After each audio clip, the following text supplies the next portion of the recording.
Black minority ethnics. Now the Asian came in there because Asians do not see themselves as Blacks. They don't necessarily see themselves as browns, even though many of them are. Okay, they are white within their own countries, but they will play that down in this country because white people do not accept them as white, as history has taught us. You know, especially in America, when many of them will go in to settle in white communities, they will be thrown out. And the same in this country as well. This is why when you see no blacks, no dogs, no Irish, the blacks actually included Asians, Mediterraneans, people from the Levant, Middle Easterners, North Africans, etc. They all fell into that box. So we were all treated the same, depending on the different levels of pigmentation that we possessed. Minority groups are those groups of people who are seen to be marginalized or polarized within a society. This is what this basically means. It's not about numbers, because if it's about numbers, why don't the middle class, who are the minority of wealthy people in this country, call themselves minorities? They don't do that because the word minorities comes from the word minor, which means insignificant. That's what minority means. It doesn't mean numbers. This is a game that they like to play upon people. Minority comes from the word minor. Majority comes from the word major, which means important.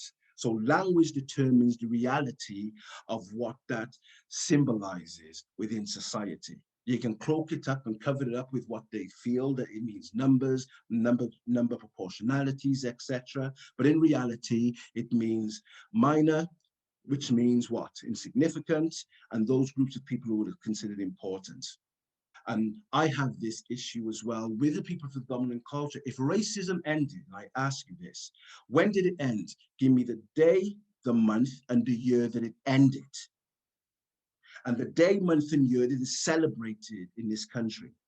And if you cannot give me a date, it means it never existed, you know, which means it went underground. Okay, racism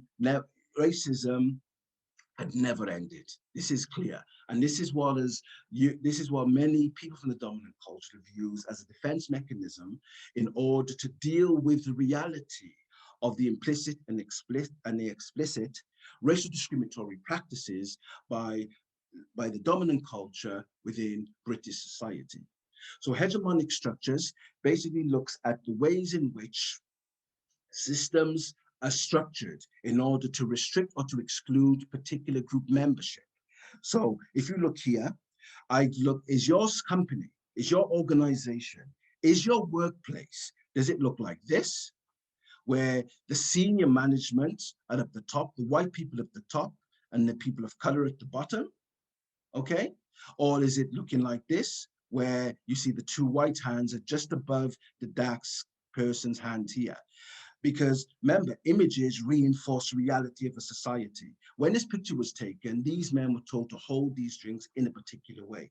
So many of you may not have read what I've read into that. You would have probably just looked at the Guinness, but not looked at where the hands are, okay? This is deliberately done, okay? So this is racial explicitiveness. It manifests in front of us in non-verbal forms of communication. It doesn't happen just in the verbal, it's also in the non-verbal. Or is it this one here, where you see the little white girl with the white glass, with it being a bit empty at the top, which means there's room for more white people to grow. This is what this means. How does your organization look? Does it look like this, or does it look like this? If it looks like this is group closure, okay, which is there to exclude, not to restrict, is to exclude. Or is it like this, where is restriction, which means you can get in, but you can only go so far? How does your organization look? If your organization looks like this, it tells me a few things. One, you haven't had no or very little anti-racist training. This is the first thing. You've gone with this unconscious bias, which have sanitized reality of racial discrimination, racial prejudice, and racism within the workplace. That is what has happened. So the reality is that we need to relook at the reality of our institutions and our structures within those institutions. Are we limiting people's access, or are we prohibiting them from getting anywhere? And this is what hegemonic structures are really and truly all about. So let's have a look at group closure. So group closure or social closure is where a group of people come together in order to restrict or to exclude people from that membership. It's an exclusive club. Okay, so a deliberate policy by a dominant group to close their ranks in their labor market, ensuring that melanated people don't get into higher positions in their working establishments because they believe that this belongs to us, not to you. And this takes place, unfortunately, among senior management, CEOs, and company directors. This is how it's still stratified. So when did racism really end now? Let's look at all these different workplaces we have worked in and show me proof, give me evidence, or give yourselves evidence of how it was eradicated. It only eradicated in your mind by closing your eyes or putting it in the sand. It was not eradicated in reality. Group closure is a sociological principle when certain groups of people collectively come together to prevent others accessing, okay, their structures and institutions due to fear, dislike towards those particular groups. So it goes beyond the individual now, group closure. Group closure taints individuals as well as that individual group. Group closure restricts the allocation of resources from being communities. So funding forms, for instance, when we're doing anti-racist training, a large proportion of that money goes to white trainers who have no lived experience on racial issues. And this is why many of you have been saying for the last 20 years that racism had ended. You've been lied to, okay, as well as being duped into believing this philosophy. It was a theory which can never be proved at the time. This is what is really important here.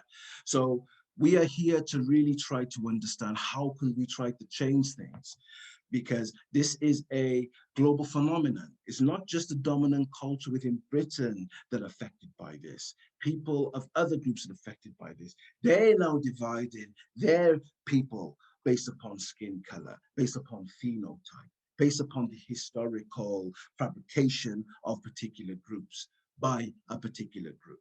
So we have to look at this reality in order to understand how things are. So resource allocation is about the unfair distribution of wealth, salaries, etc. This is what comes out in a group closure perspective. This is what you'll see. Ethnocentrism is evaluating minority cultures through British or Western lenses, okay, where very little interaction is done between the observer and the people supposed to be observed. Very little communication is taking place. It's all based upon conjecture. And this is the problem with ethnocentrism. Okay, you want people to speak the language of refugees and asylum seekers to come over here to speak your language, but you have a lot of difficulties even just pronouncing their names. This is how lazy a group closure is. They feel that they have the privilege not to do the right thing, but they expect other groups of people to do what they expect them to do. Then we have the element of scapegoating, which many of you already know, and assimilation is the ultimate within group closure. That even though you refuse to admit people or limit people's activities within the social structures that you control, you expect them to abandon their cultural values in favor of yours, and they're still not given a place. Even the sellouts amongst us believe this, and then they still find out that they are still closed out of those particular ranks. So this is the reality.